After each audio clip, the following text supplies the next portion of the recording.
We have some big ones today. Huh? This is a room loaded up. Wow. Paula Reed, Jonathan Carl, Phil Rucker. Hi, Phil. How are you? Caitlin. We've got the All-Stars. A lot of All-Stars today. You too. You too. That's good. Well, that's fine. Thank you very much. In the past 4 months, we've added 10.6 million jobs, including 643 manufacturing jobs and 658,000 construction jobs. It's far beyond expectations. We've experienced the smallest contraction of any Western nation, meaning we've been affected less than any other nation, Western nation, and probably almost, I think you can put us in, I just saw some numbers, I think you can put us into just about any category anywhere. And the fastest recovery by far, and that's anywhere. Nobody's recovered like we're recovering. If we followed Joe Biden's strategy, we'd shut down the entire country after just having set records on growth. And we also did have tremendous retail growth, as you probably noticed. We're witnessing the fastest labor market recovery from an economic crisis in our history. By contrast, the Obama-Biden administration had the slowest, weakest, and worst recovery in American history, as you know. We continue to make progress in our fight against the China virus. New weekly cases have declined by 44% since July. Deaths declined by 20% compared to just last week. It's going down very rapidly, really rapidly. This is in contrast to nations in the European Union, which have recently experienced a sharp increase in cases. They're having a very big spike over there. We're hopefully beyond our spike, and we'll see, but we're doing very well all over our country. In the past 5 weeks, per capita cases doubled in France, surged to over 300% in Spain, which I've been hearing about and speaking to some of the leaders of Spain, and they are having a hard time, and increased more than 400% in Italy again. And as you remember, I put a ban on people coming in from Europe after the ban I imposed on China, Wuhan, but because of Wuhan primarily, because that area was very infected, we also put a ban on Europe. So Spain is being heavily impacted, France, and 400% in Italy. Yesterday, European nations experienced 50% more deaths than the United States. And you don't hear these things, you don't hear these statistics, but the United States has done really well. Very proud of everybody that worked on this. And I really do believe we're rounding the corner, and the vaccines are right there, but not even discussing vaccines and not discussing therapeutics, we're rounding the corner. We already have therapeutics out there, by the way, which are having obviously a very big impact, because you look at that, you look at the way people are recovering. It's so much better than in the past, before we knew about the disease and had anything to fight the disease. On schools, as part of our science-based approach, we want schools to safely open and stay open. Children are extremely low risk of complications from the virus. Less than 0.2% of the coronavirus deaths have occurred in those under the age of 25, and most had underlying conditions where there was a problem.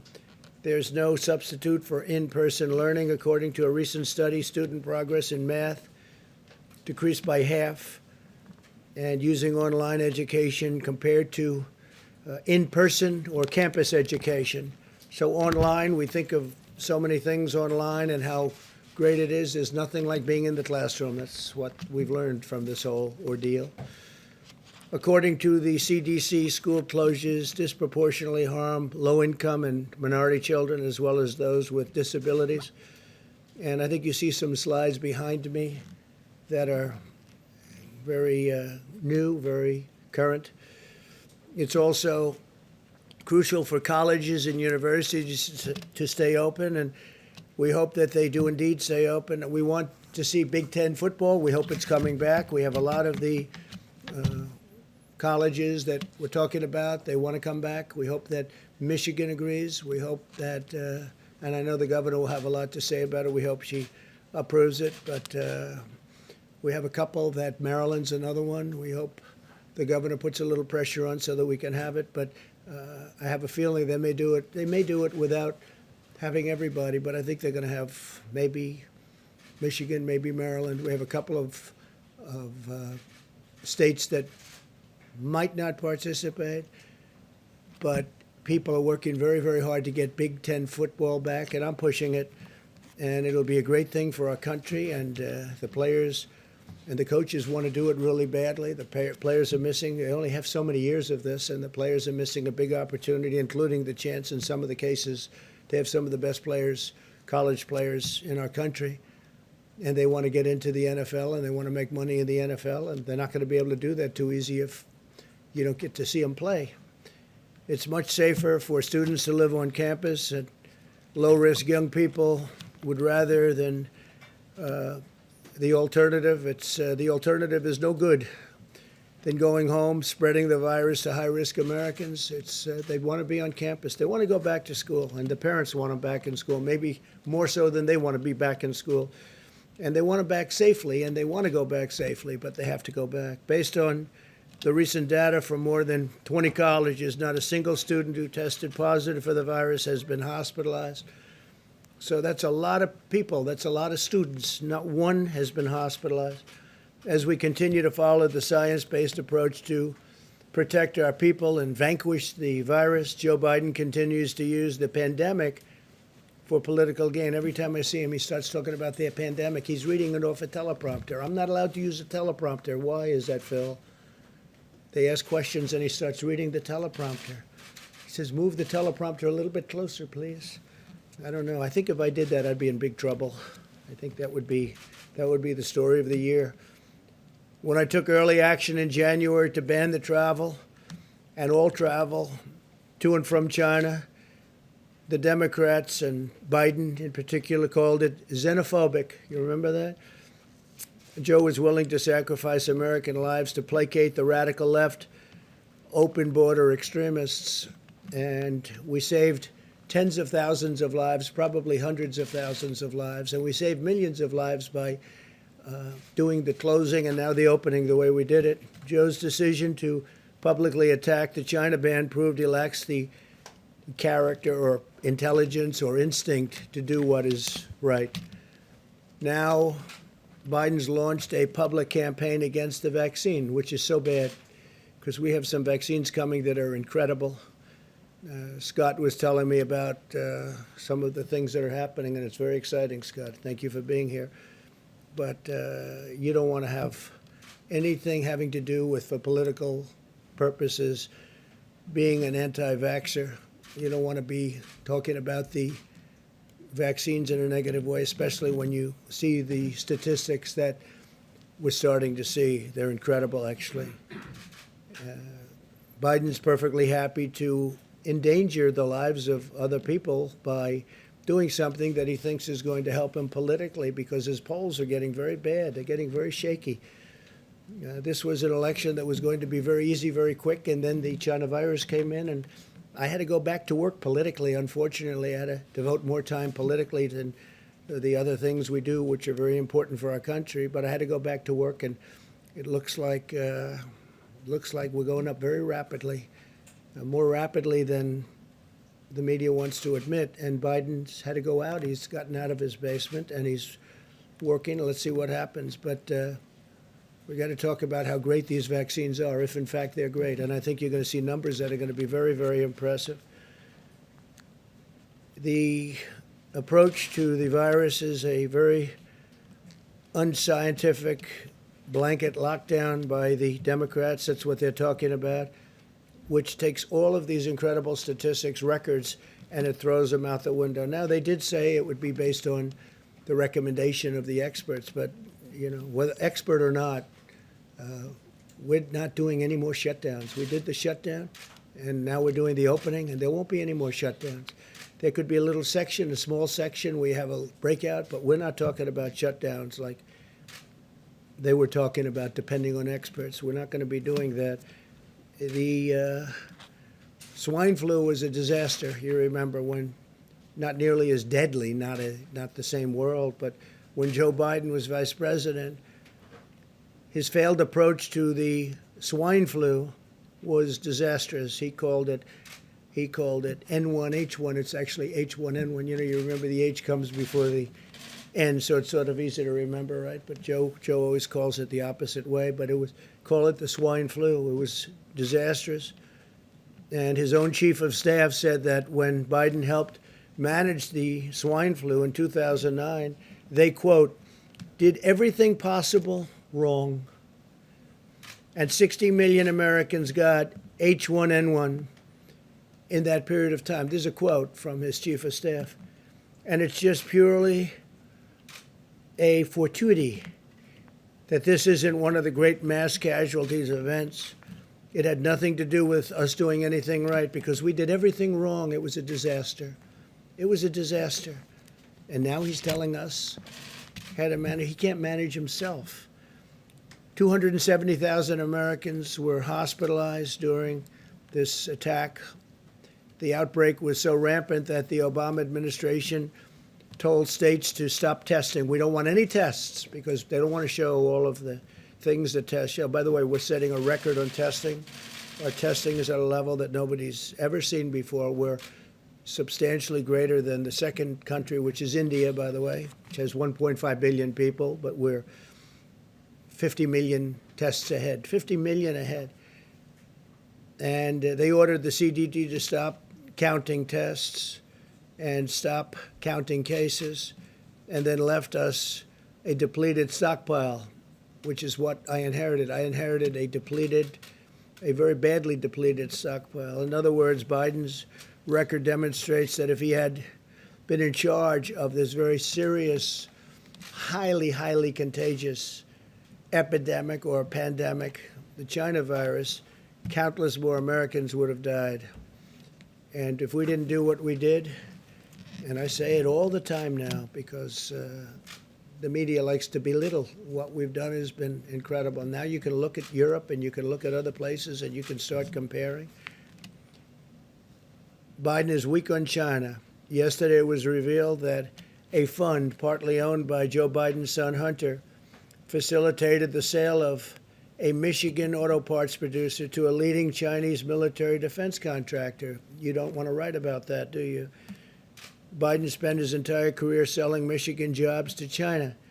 Now the Biden family is selling out our country directly to the Chinese military, which has to do with this company that Hunter, here we go with Hunter again. He didn't have a job. Now all of a sudden he's selling companies from Michigan to China. China's military got American manufacturing jobs, and the Biden family got paid a lot of money. And I say it, if Joe Biden ever got elected, China will own America. They will own America. Finally, I can announce with great pride that Secretary of State Mike Pompeo will be departing this evening on a historic trip to Doha. That's Qatar, for the beginning of intra-Afghan peace negotiations. We've been negotiating with them for quite some time, getting along with them. Moved a lot of soldiers out. I got a report this morning that there's been nobody killed in Afghanistan since early February. It's a long time. There's been no deaths, no problems. And a lot of progress is being made in Afghanistan, but we'll be down to 4,000 soldiers in a very short period of time. Likewise, Iraq will be down to about 2,000 soldiers in a very short period of time. And in Syria, for the most part, we're out, other than we kept the oil. As we have soldiers guarding the oil, not too many, I think, small number, but they're guarding the oil. And we're helping the Kurds, and we're making their lives much more pleasant because of the fact that we have the oil. So we're pretty much out of Syria. We're pretty much out of Iraq. And we're down to the smallest force that we've had in, we'll be very shortly down to that number in Afghanistan. The negotiations are a result of a bold diplomatic effort. one part of my administration in recent months and years, the United States will play an important role in bringing the parties together to end the decades-long war. It's been going on for almost 20 years, long before I got involved, I can tell you that. And had they not been wasting our time with all of the phony witch hunts and all of the things, we probably could have done this even faster. But a lot of time had to be spent, wasted like that. But the parties are together right now, and we're negotiating, and we're really making tremendous progress. Next week at the White House, we'll be having a signing between UAE and Israel, and we could have another country added into that. And I will tell you, countries are lining up that want to go into it. As you know, UAE is headed by a very, very highly respected gentleman, and respected by everybody. And he's a warrior, too. He's a great warrior. And Mohammed's very excited about this. And you'll be hearing other countries coming in over a relatively short period of time. And you could have peace in the Middle East. I think what ultimately will happen is you're going to have quite a few countries come in. The big ones are going to be coming in. I spoke to the King of Saudi Arabia, so we're talking. We just started the dialogue.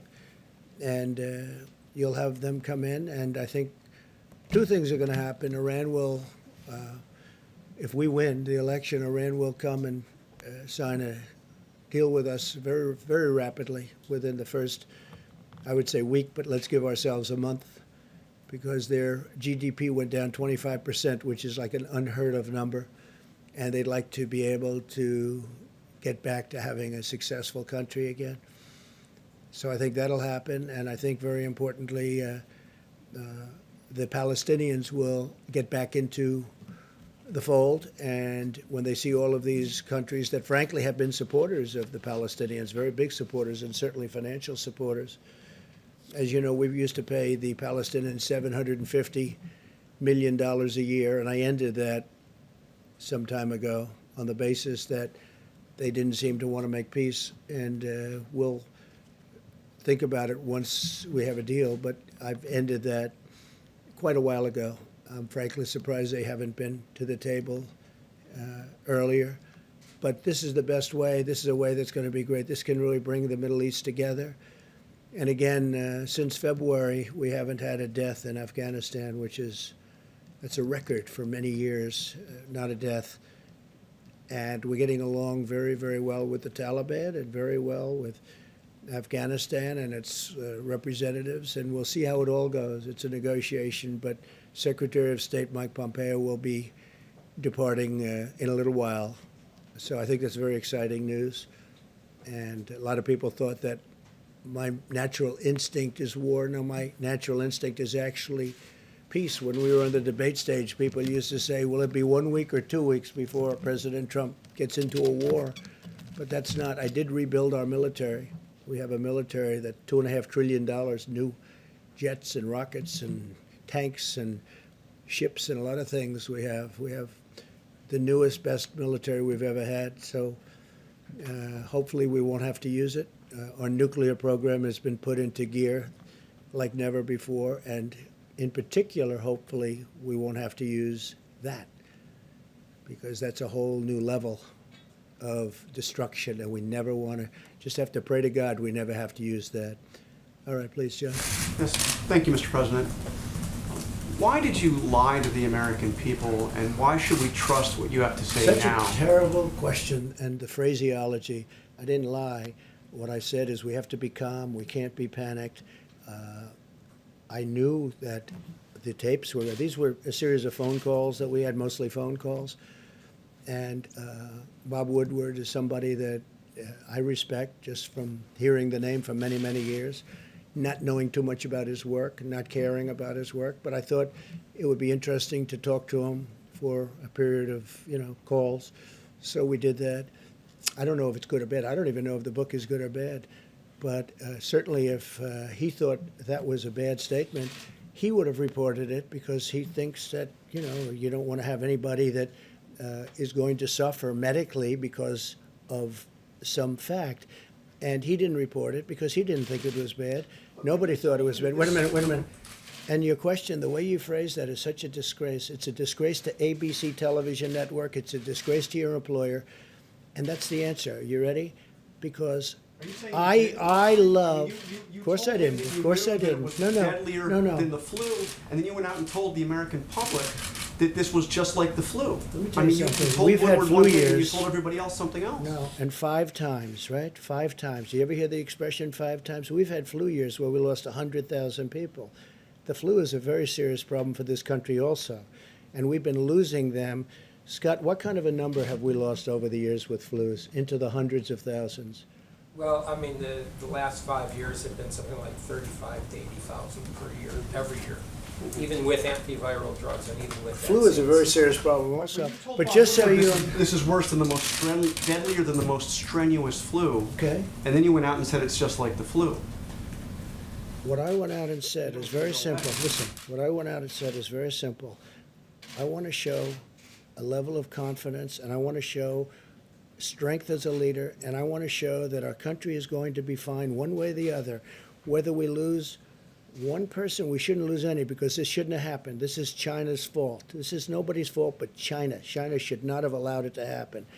Whether you have one person, 180,000 people, or 2.5 or 3 million people, which it could have been very seriously if we didn't make the moves.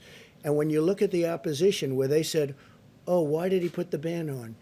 Dr. Fauci said we saved hundreds of thousands of lives by putting the ban on China and then ultimately putting the ban on Europe. There was no lie here. What we're doing is we're leading, and we're leading in a proper way. And if, frankly, somebody else was leading it, they wouldn't have closed it. If you look at Nancy Pelosi, you look at Cuomo, you look at de Blasio, you look at Biden, months later they said there's no problem. They're talking about me. Months later. And before any statement was made, you have to remember, I put the ban on China. So obviously, outwardly, I said it's a very serious problem. And it's always a serious problem. That doesn't mean I'm going to jump up and down in the air and start saying, people are going to die, people are going to die. No, I'm not going to do that. We're going to get through this. And we're right now, I hope, really think we're rounding the final turn. And a lot of good things are happening with vaccines and with therapeutics. But there's no lying. And the way you asked that question is very disgraceful. People trust Phil, you go ahead, now? please. Go ahead. Yeah, I do think so. Mr. I think we did a President. great job. I think we did a great job. And the people that did such, our generals, our admirals, Mike Pence, all of the people that have worked so hard, and now Dr. Atlas, and all of the, Dr. Fauci, Dr. Birx, they should be respected for the job they've done. So you won't And downplay you it haven't- again. You won't downplay it again, because you said you downplayed it. That's what you told me. All I'm doing is, no, I don't want to jump up and down and start screaming death, death, because that's not what it's about. We have to lead a country. We're leading a great country, and we're doing a great job. And the people that have done such a good job should be given the kind of credit that they deserve. We possibly have done the best jobs when you start looking at what we're doing with the vaccines and therapeutics and ventilators. We had no ventilators, John. We make thousands of ventilators now a month, and we're supplying them to the whole world. The job we've done is the best job. And don't give me any credit. Give the people that have done this the credit. They've done a great job. Yeah, Phil, go ahead. Yeah, Mr. President, you talked about the need to stay calm and not jump up and down and scare people. A lot of other world leaders were calm. German Chancellor Angela Merkel was very calm as she presented information to the German people so that they could stay safe and protect their families. So why, as you, as President of the United States, did you not level with the American people? Did you not share the information that you knew at the time in real Well, I time? don't know what Angela's doing, but if you look at the European Union right now, they're having breakouts like you've never seen before, and frankly, their numbers are at a level that are much worse than the numbers here. We have Phil, we have done much, much better than the European Union. I just read you numbers that are not good on their behalf and that are very good at ours, and we have rounded the final turn, and we're going to have vaccines very soon, maybe much sooner than you think. Listen, maybe much sooner than you think.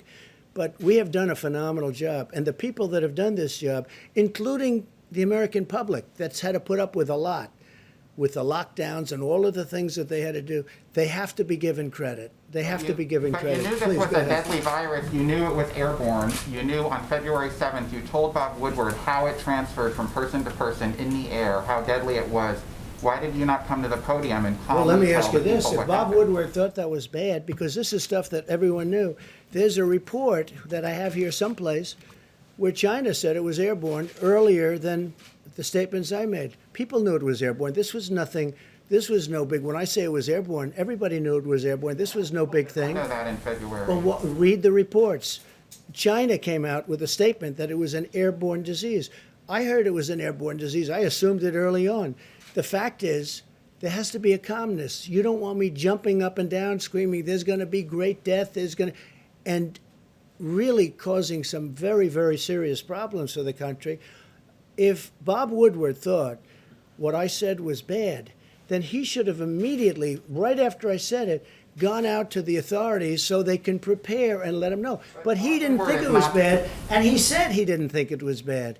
He actually said he didn't think it was bad. Woodward is The not the only one that president. said it was bad or thinks it was bad were the fake news media, because they take it and they try and put it a certain way.